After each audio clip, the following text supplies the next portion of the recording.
Welcome to my TET class. Friends, आज हम देखेंगे हिंदी और हिंदी में देखने वाले हैं। देखिए क्या देखेंगे, यहाँ से आपका सिलेबस देखें तो संज्ञा और सर्वनाम हमने कंप्लीट कर लिया है और अभी जो हम करने वाले हैं क्रिया एवं विशेषण के भेद, ये हम अभी कवर कर लेंगे और शाम तक हो सकेगा तो मैं आपको वचन और लिंग पे एक वीडियो दे दूंगी। और काल से जो रिलेटेड आपका है, यहाँ से बहुत ही इंपॉर्टेंट क्वेश्चन आते हैं, इसलिए इसको अलग रूप में हम लोग देखेंगे। तो आइए स्टार्ट करते हैं अपनी वीडियो, देखते हैं क्रिया एवं विशेषण के भेद। यहाँ आपका है क्रिया और विशेषण। तो पहले हम देखेंगे क्रिया। क्रिया क्या है? क्रिया शब्द जब बोलते हैं तो हमारे दिमाग में किसी काम के होने की बात आती है। इसे हम शब्दों से देख लेते हैं एक बार। जिस शब्दों से किसी कार्य का करना या होना व्यक्त हो उन्हें क्रिया कहते हैं। जैसे पढ़ना, लिखना, देखना, सुनना, आना, हंसना, बोलना, बैठना आदि, ये क्या है? आपके क्रियाएं हैं। एग्जाम्पल में कुछ वाक्यों को देख लेते हैं। देखिए यहाँ पे कुछ वाक्य हैं। घोड़ा जाता है, पुस्तक मेज पर पड़ी है, मोहन खाना खाता है, राम स्कूल जाता है। तो यहाँ पे जाता है, पड़ी है, खाता है, जाता है शब्द क्या है? ये क्रियाएं हैं। आगे देखिए, कर्म के आधार पर क्रिया के दो भेद हैं। कौन से? सकर्मक क्रिया और अकर्मक क्रिया। तो यहाँ हम पहले देखेंगे सकर्मक क्रिया। सकर्मक क्रिया क्या है? जिस क्रिया के साथ कर्म का प्रयोग होता है उसे सकर्मक क्रिया कहते हैं। सौमिस होता है साथ, सौमिस साथ कर्म। कर्म के साथ अगर क्रिया के साथ कर्म जुड़ा हो तो क्या वो आपकी सकर्मक क्रिया होगी। घोड़ा घास खाता है, तो खाता शब्द क्या है? आपकी क्रिया है। उसके साथ कर्म कहाँ जुड़ा है? घोड़ा तो करता हो गया, तो कर्म कहाँ है? घास। अगर क्या हम इस वाक्य में अगर क्या हम शब्द फीड कर सकते हैं तो क्या शब्द की जगह जो वर्ड आएगा वो आपका कर्म होगा। जैसे घोड़ा क्या खाता है? घोड़ा घास खाता है, तो क्या शब्द की जगह हमें क्या मिला? घास। तो घास क्या है? आपका कर्म है। इस कारण से ये क्या हुआ? सकर्मक क्रिया हुई। बच्चा पत्र लिखता है, तो लिखता क्रिया है बच्चा। अब क्रिया, अब सोचेंगे कर्म का है तो इसमें क्रिया शब्द लगा दीजिए। बच्चा क्या लिखता है? तो बच्चा पत्र लिखता है। हमें आंसर मिला पत्र। तो पत्र क्या है? आपका कर्म है। क्रिया के साथ कर्म जुड़ा हुआ है। वैशाली ने कविता सुनाई, सुनाई क्रिया, और वैशाली ने क्या सुनाई? कविता सुनाई, तो हमें कविता मिला। तो इस तरह से आप देख सकते हैं जो क्रिया है उसके साथ आपका कर्म जुड़ा हुआ है, इस कारण से ये आपकी क्या हो गई? सकर्मक क्रिया हो गई। अब देखिए नोट पॉइंट में क्या दिया है।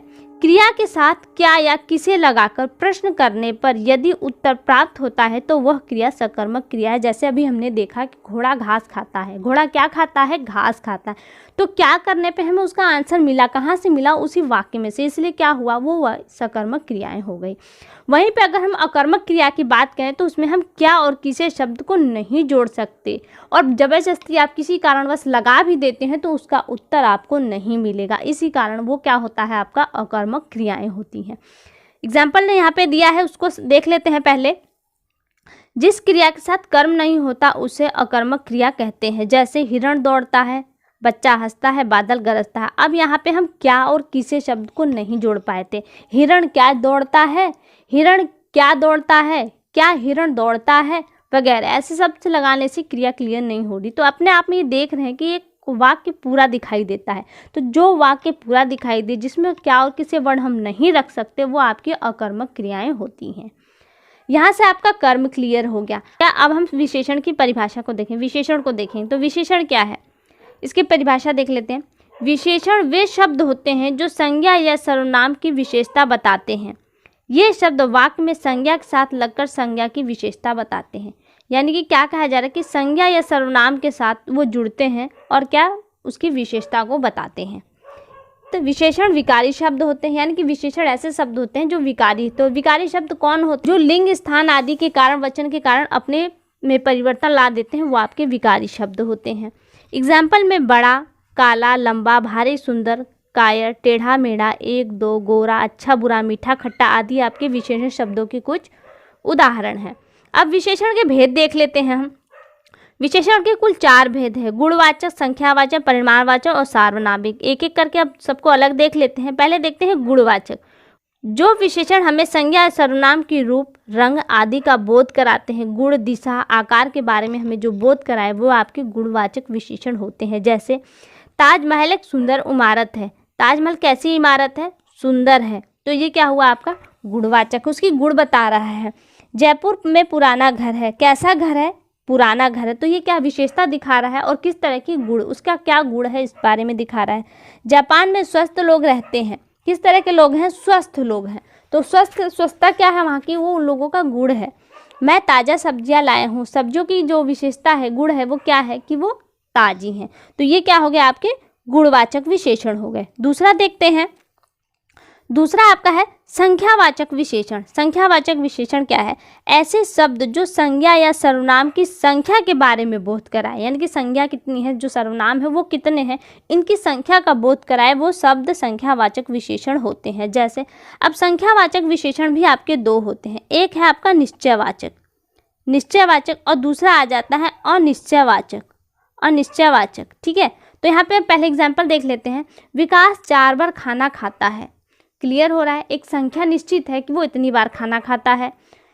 मीना 4 केले खाती है, तो संख्या क्लियर हो रही है कि कितने केले खाती है, वो 4 केले खाती है। दुनिया में 7 अजूबे हैं, 7 अजूबे, क्लियर हो रहा है, संख्या दिखाई दे रही है। हमारे विद्यालय में 200 विद्यार्थी हैं, ये भी क्लियर हो रहा है कि संख्या एकदम क्लियर है कितनी है। तो ये सारी एग्जाम्पल संख्यावाचक, और संख्यावाचक में हम देखें तो ये सारी एग्जाम्पल आपके निश्चयवाचक के आते हैं। वहीं पे अगर हम अनिश्चयवाचक की बात करें तो कैसा आएगा? देखिए, अनिश्चयवाचक में कहें कि हमारे विद्यालय में कुछ विद्यार्थी हैं, विद्यार्थी हैं लेकिन कुछ हैं, उनकी संख्या क्लियर नहीं है, तो ये क्या आएगा आपका? अनिश्चयवाचक संख्यावाचक है, अनिश्चयवाचक में आ गया। ठीक है, उसी तरह से हम कहें कि दुनिया में कुछ अजूबे हैं, कुछ 7 की जगह हम कुछ कर दें तो 7 अगर लगा है तो वो निश्चयवाचक है। अगर हम 7 की जगह कुछ कर देंगे तो आपका किस में चला जाएगा? अनिश्चयवाचक।